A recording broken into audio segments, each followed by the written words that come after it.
சரி, நேரடியா விஷயத்துக்கு வருவோம். முழந்தைங்க ஏன் கிள்றாங்க, அத மாத்த என்ன மாதிரியான தொடு உணர்வு வழிகள் இருக்குன்னு பாப்போம். இது நமக்கு செம எரிச்சலா இருக்கலாம், ஆனா கிள்ளுவது வெறும் குறும்பு இல்ல, குழந்தைங்க நமக்கு சொல்ல வர்ற ஒரு முக்கிய செய்தி. முக்கியமான விஷயம் என்னன்னா, கிள்ளுவது அவங்களோட தொடு உணர்வு தேடல், இல்லனா தங்கள தாங்களே அமைதிப்படுத்திக்கிற ஒரு முயற்சி. இது தெளிவா காட்டுறது என்னன்னா, மத்தவங்கள கிள்ற செயலுக்கும் அவங்களுக்கு உண்மையிலே தேவைப்படுற பாதுகாப்பான தொடு உணர்வுக்கும் உள்ள பெரிய வித்தியாசத்தை தான். இதோ ஒரு சூப்பரான விஷயம். இந்த பழக்கத்தை பாதுகாப்பா மாத்த நிரூபிக்கப்பட்ட 15 அருமையான மாற்று வழிகள் நம்மகிட்ட இருக்கு. அடுத்து இதெல்லாம் எப்படி உதவுதுன்னு பாப்போம். வீடு, பள்ளி இப்படி எல்லா இடங்களுக்கும் ஏத்த மாதிரி இந்த தீர்வுகள் அமையும்.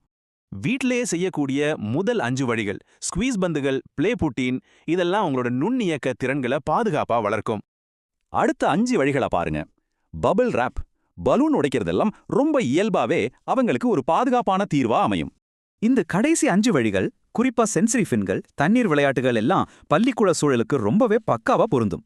குழந்தைகள் பாதுகாப்பா விளையாட பள்ளிகளில் செய்யக்கூடிய இன்னும் சில அருமையான வழிகள் இதோ. கண்டிப்பா இதெல்லாம் ட்ரை பண்ணி பாருங்க. இதுல ரொம்ப சுவாரஸ்யமான விஷயம் என்னன்னா, தடுத்தல், அன்பா நினைவூட்டுதல், பாதுகாப்பான செயலுக்கு மாற்றுதல்னு இந்த 3 எளிய படிகள் தான்.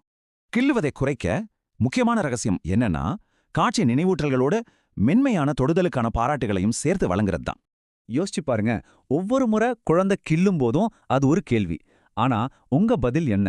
அவங்க தேவையை பூர்த்தி செய்ய தயாரா?